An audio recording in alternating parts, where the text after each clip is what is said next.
Welcome. In this video, I will show you how to stop a workout on Apple Watch Ultra 3. So first of all, let's start a new workout by pressing the digital crown to open the list of applications. Here, find Workout app and tap on it to open. Now, using your digital crown to scroll, you can navigate between the options, and then once you select the right workout to start it, press the play button. And now to stop it, from here you have to move the screen to the right and here select end.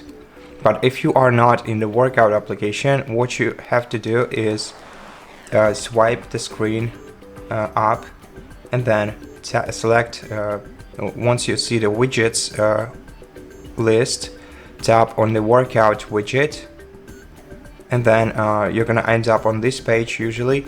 So just swipe to the right and select end, and this way you will stop your workout. And that's basically it. Thank you for watching this video. If you liked it, consider subscribing to our channel, leave us a like and a comment below, and I'll see you in the next one.